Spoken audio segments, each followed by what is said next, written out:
Okay, so anseo tá na focal a bhí gine. So arán, trá, frama, copán, tabla, pálas, láv, sáv, chlár, bán, blá, ag, fás agus ag bácáil. Okay? So tá mé de cuir na rudí seo isteach, so na focal isteach sa spás anseo. So tá an picture ann, so tosíonn sé le L, so cad é an focal. So cad é an focal a tosníonn le L. Cad é sin. So láv, okay? So an focal láv, okay? So L-A fada M-H. Okay, cad é an focal a bhíonn ag fás a gárdín, so growing in the garden, cad é sin? Tá an picture anseo. Tosíonn sé le B. So cad é? Blá, okay? So sin blá. So B-L-A fada T-H. Okay, blá. Okay? Agus na rud tá na rud fáca an rud céine, so tá siad simply beag sé bháilte iad a dhéanamh. Agus anseo, nuair a rinne siad na rudí sin an lá in the yeag in you were fantastic at it. So when you did this, all of you who did it, you did a fantastic job. So the exact same thing.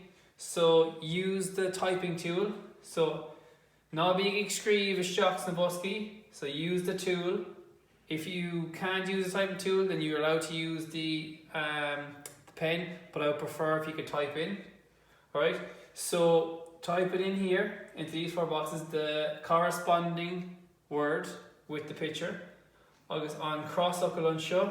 So same thing again, whoever did this last night did a fantastic job. So exact same thing, agus bíigh obair anseo chun gach rud the oil. Okay, so working hard to get everything, right? Okay, agus anseo tá size kinda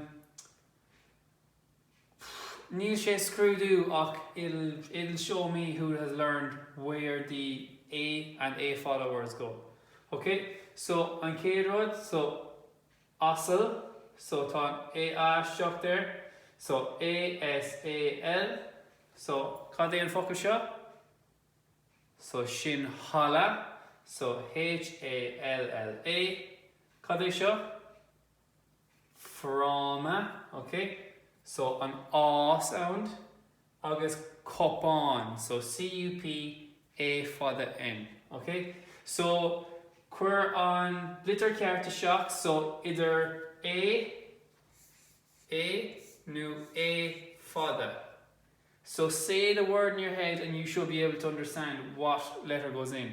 So is it A, so like hala, or is it A, like from? So hala, from, okay? So you should be able to get what word goes in where, okay? Agus anseo tá crossbuckle, okay? So tá na picture anseo, so iverhain is Pálas, agus iverhain síos, okay? So síos, so Pálas is iverhain síos, so P A fada L A fada S, okay? So Pálas, agus iver cahar. So cad é sin? So sin tabla, okay? So T A fada B L A, okay?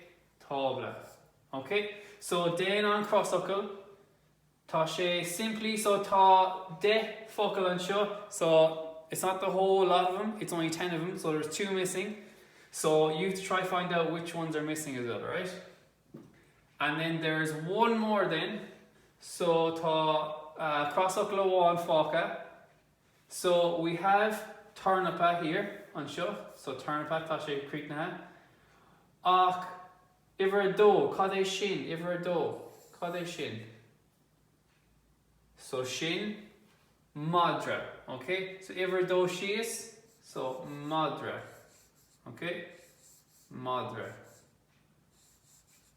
Okay, so tá sé sin creek na ha. So do those two cross knuckles, and then we will go back to these in the Zoom call, and we will try to test you to see how much you have remembered from this week's Irish lessons. Alright? Okay, so good luck with that. If you have any questions, feel free to contact me, and remember that our Zoom call is at 11 o'clock. Alright? Okay, perfect.